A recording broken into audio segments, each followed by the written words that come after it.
안녕하십니까, 문틀란TV입니다. 김용 재판이 있었습니다. 오늘 항소심 재판이 열렸는데 김용이 지금 혐의 중에 여러 가지가 있습니다. 일단 가장 큰 거는 대장동 업자들로부터 이제 본인도 뇌물을 받았지만은 이재명의 불법 대선 자금 8억 4천만 원을 받아서 그것으로 이재명의 대선 경선 때 불법적으로 자금을 쓴 이것이 가장 크고, 그다음에 그것이 드러나자 재판에서 자신의 관계자들에게 위증 교사를 한, 그것이 또 하나의 김용이 받고 있는 아주 질이 안 좋은 그런 혐의라고 할 수가 있는데, 1심에서 김용 재판에 나와서 위증을 했던 이홍우 씨라고 있습니다. 경기도 시장상권진흥원장을 지냈던 그런 인물이죠. 이 이재명과 김용이라든지 또 이홍우 이런 사람들은 경기도지사 선거 때 서로 인연을 맺어서 그때 그 인연으로 해서 이홍우가 나와서 위증을 한 가짜 알리바이를 댄 그런 인물입니다. 이용우가. 그런데 이제 1심에서는 김용을 위해서 가짜 알리바이 증언을 하기 위해서 재판에 출석을 했는데, 아이러니하게도 공교롭게도 그 1심에서 했던 증언과는 정반대의 그런 증언을 하기 위해서 재판에 나왔습니다. 김용에게 결정적으로 불리할 수밖에 없는 그런 증언을 하기 위해서, 양심 고백을 하기 위해서 법정에 나온 것이 상당히 180도가 다른 이런 상황이다, 이렇게 볼 수가 있겠는데, 이용우 씨하고 그 다음에 이용우 씨에게 위증교사를 한 또 다른 인물들이 있습니다. 바로 박 씨와 서 씨. 현재 이들이 구속되어 있고, 그 다음에 이제 보석을 신청한 상태인데, 자, 이들도 법정에 나왔습니다. 핵심적인 재판 심리 내용은 바로 위증이 있었느냐, 위증 교사가 있었느냐, 이 부분입니다. 이것이 굉장히 중요한 것이, 결국은 이제 이 비리의 몸통은 이재명이죠. 민주당 대선 경선 때 그들로부터 8억, 좀 드러난 것만 해도 8억 4천만 원을 받은 게 돼 있는데, 이걸 이제 감추는 것이 중요하죠. 그래서 거기 이제 앞장서서 지금 김용이 그 작업을 지금 하고 있고, 그래서 만약에 이제 김용의 유죄가 확정이 되면, 이미 1심에서는 유죄가 나왔죠. 이제 2심을 받고 있는데, 이게 확정되면 요거는 곧바로 이재명의 유죄가 되는 것입니다. 김용 재판에 나와서 가짜 알리바이를 냈던 이용우 씨에게 배후에서 위증교사를 했던 인물이 김용 말고 이들도 있는데, 이들도 이재명 대선 캠프에서 몸을 담고 있던 바로 그런 자들입니다. 그래서 다 보면 꼭대기에 이재명이 있는 것이고 이렇게 돼 있기 때문에 지금 이제 이 부분이 밝혀지는 것이 중요한데, 그리고 이 이재명이라든지 김용은 이것이 밝혀지지 않기 위해서 지금 길을 쓰고 있는 것이죠.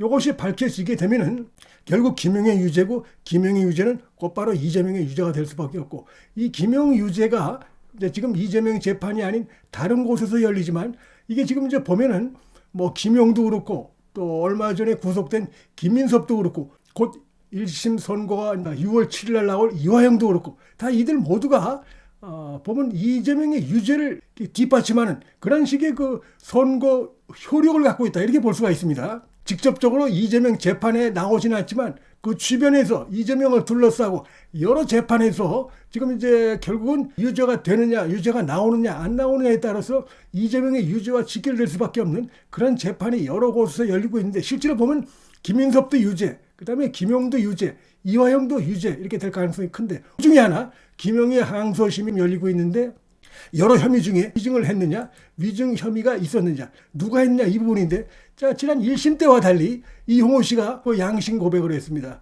그래서 사실은 내가 이재명 이 캠프에 있었던 박 씨, 서 씨 이들로부터 위증을 해달라는 그런 부탁을 받고 내가 했다, 이걸 실토를 했어요. 왜 그런 식으로 이제 와서 실토하느냐 물어보니까, 이게 보니까 내가 지금 이용당하고 있다는 생각이 들고, 그 당시에 내가 위증을 했던 것은 내가 눈이 멀었다, 잘못 생각을 했다. 김용에게 잘 보이는 건 이재명에게 잘 보이는 것이고, 이렇게 되면 이재명이 혹시라도 대권을 잡으면은 나한테도 좀 떡고물이 있지 않겠느냐, 이런 생각을 내가 허황된 생각을 했다, 그런 얘기까지 해가면서 그게 다 잘못된 것이라는 걸 알았다, 이러면서 사실은 내가 위증을 부탁받았다, 가짜 알리바이였다, 이런 걸 실토를 했어요. 그래서 항소심이 진행 중인데 김용에게 상당히 불리한 이런 재판 사항이 진행되고 있다, 자, 이렇게 볼 수 있겠습니다. 그리고 이재명 대선 캠프의 관계자들의 이게 텔레그램 대화를 이제 그때 같이 볼 수 있었던 것 같아요. 보면서 야, 이게 문제 많다, 내가 이용당하겠구나, 이 진실을 밝혀야 되겠다, 이런 생각을 했다는 겁니다. 저들이 가짜 알리바이가 쫙 짜여져 있더라. 이제 신모 씨를 증언을 내세우려고 했는데 명백하게 이 신모 씨는 그것이 불가능한 이런 상황이 되다 보니까 나한테 이용을 말하는 것이요. 나한테 그런 그 가짜 알리바이를 주문한 것이기 때문에 그렇게 나를 이용했다. 이런 느낌을 내가 들고 다 실토를 하고 있다. 이렇게 하고 있습니다. 이재명도 그렇고 김용도 그렇고 상당히 불리한 상황이다. 바로 2021년도 5월 3일 날 이 김용이 유동규의 그 유원홀딩스 사무실로 찾아옵니다. 김용이 찾아오기 전에 그 사무실에는 남욱하고 정민영 변호사들이 있었죠. 이들이 이제 돈을 갖고 온 것이죠. 그리고 조금 있다가 바로 이 김용이 찾아옵니다. 김용이 찾아오니까 유동규가 자, 이들 남욱과 정민영에게 자, 김용이 오니까 이래서 이제 근처에서 이렇게 대기하고 있다가 보니까 자, 김용이 들어올 때는 빈손으로 들어왔는데 나갈 때 저 백화점 그 쇼핑백 여기에 이제 뭐가 들은 이런 걸 들고 가는 걸 봤는데 나중에 자기들이 이제 이 김용이 간 다음에 사무실에 들어가서 보니까 자기들이 이 유동규가 갖다 줬던 그 돈이 사라지고 없더라. 그래서 그 돈이 어디 갔냐 그랬더니 김용이 가져갔다. 이런 얘기를 들었다라고 이미 법정에서 진술을 한 바가 있습니다. 그래서 이 진술을 이들의 증언을 깨는 게 중요한 것이었죠. 이 김용이나 이재명 측에서는 이것을 깨므로 해서 지금 그 8억 4천만 원 대장동 업자들로부터 받았다.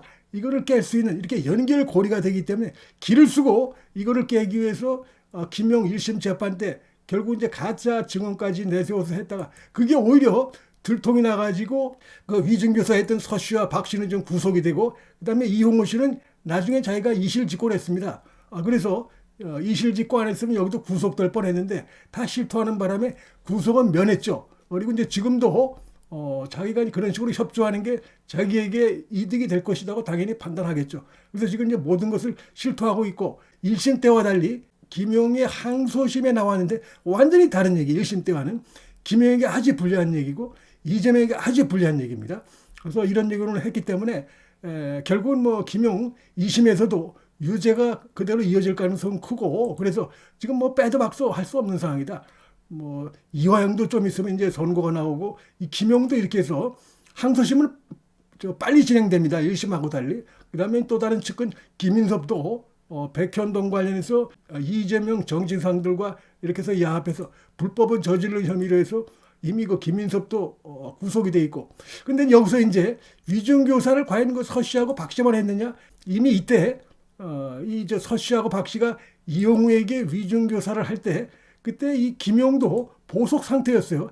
그래서 나와서 이 김용이 이용우에게 직접 했든지 아니면 지금 흐름을 보니까 서 씨, 박 씨를 통해서 이용우에게 작업했을 가능성이 크다고 보고 그리고 그러면 이들이 서 씨와 박 씨가 독자적으로 이렇게 그 김용을 위해서 과연 이용우에게 위증교사를 했을까? 자, 그 가능성보다는 이들이 위에 누군가 지시를 받았을 가능성이 크다고 봅니다. 이들이 다 이재명 대선 캠프에 있던 자들입니다. 그리고 그래서 이재명과 그 이재명 바로 밑에 있는 비서실장인 천준호, 그 다음에 이제 핵심 딸랑이죠.